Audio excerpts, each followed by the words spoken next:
प्यार और जंग में सब कुछ जायज होता है, पर कैसा होगा वो प्यार जिसके लिए जंग करनी पड़े। जी फिर आई हसीन दिलरुबा का ट्रेलर आया है और इसमें रानी के प्यार के लिए विक्रांत मैसी और सनी कौशल एक दूसरे को मरने मारने पर रेडी हो गए हैं। तापसी पन्नू, विक्रांत मैसी और सनी कौशल स्टारर फिर आई हसीन दिलरुबा का ट्रेलर आ चुका है। अब इसके पहले पार्ट ने बहुत तारीफ बटोरी थी और सुनने में तो ये भी आया था कि फिल्म का पहला हाफ देखकर 18 साल से भी कम उम्र के बच्चे शादी करने के लिए अपने घर वालों से लड़ रहे थे, ये सोच के कि फिल्म का सेकंड हाफ अपनी बीवी के साथ देखेंगे, दहेज में मिले टीवी के साथ। पर सेकंड पार्ट में कहानी में ऐसा उलटफेर होता है कि अब वही लड़के अपने घर वालों से कह रहे हैं क्यों हमारी शादी करा दी, हम कुंवारे ही अच्छे थे। अब पहले पार्ट में हर्षवर्धन राणे से हसीन दिलरुबा का अफेयर था और जिसके बाद वो किसी को नहीं दिखे, पर इस बार वो काम सनी कौशल को मिला है। वैसे सनी भाई, आपसे ये उम्मीद नहीं थी, हम तो आपको बहुत संस्कारी और सभ्य समझ रहे थे, पर आप तो फर्जी ब्रह्मचारी निकले। वैसे आरोप तो तापसी पन्नू पर भी है बच्चलन होने का और ये शिकायत खुद उनके हस्बैंड विक्रांत मैसी ने की है। फिर आई हसीन दिलरुबा वहीं से स्टार्ट होती है जहाँ से पहला पार्ट खत्म हुआ था।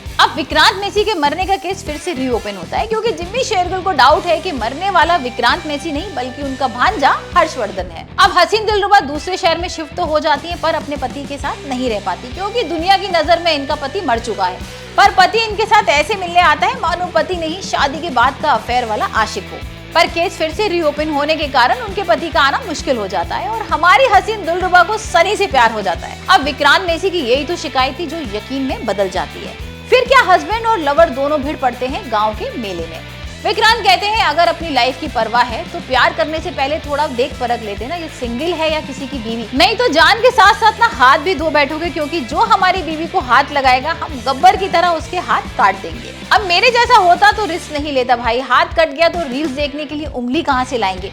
पर अपने सनी भाई बहुत डेयरिंग आदमी है, कहते हैं हमको कोनो फर्क नहीं पड़ता भाई, हम तो यूपीएससी की तैयारी कर रहे हैं, हम रील्स नहीं देखते। और यूपीएससी के बाद अगर कोई सपना है तो वो है रानी जी से शादी करने का और वो मैं करके रहूंगा चाहे मुझे दहेज क्यों ना देना पड़े। पर अपने लिए इतना प्यार देख के हमारी हसीन दिलरुबा इम्प्रेस हो जाती है सनी से और अपने हस्बैंड से कहती है मुझे अपना पति बदलना है और सनी से शादी करनी है। और ये बात सुन के विक्रांत मैसी अपनी पत्नी को मारने के लिए चल देते हैं। अब रानी अपनी जान बचाने के लिए पहुंचती है पुलिस के पास और कहती है मुझे बचा लो, मेरा पति मुझे मारने वाला है। पर पुलिस हंसने लगती है और कहती है आपने तो खुद ही हमसे कहा था कि आपका पति मर चुका है। तो क्या हसीन दिलरुबा इस बार पकड़ी जाएंगी अपने पुराने लवर को मारने के जुर्म में या फिर से पुलिस को बेवकूफ बना के रफू चक्कर हो जाएंगी फिर से किसी दूसरे शहर में नया प्यार ढूंढने। तो आप कितने एक्साइटेड है हसीन दिलरुबा को थिएटर्स में देखने के लिए मुझे कमेंट में जरूर बताइए और ऐसे ही लेटेस्ट अपडेट्स के लिए जुड़े रहे हमारे बॉलीवुड टशन के साथ। मैं आपसे फिर मिलती हूँ, तब तक के लिए बाय बाय।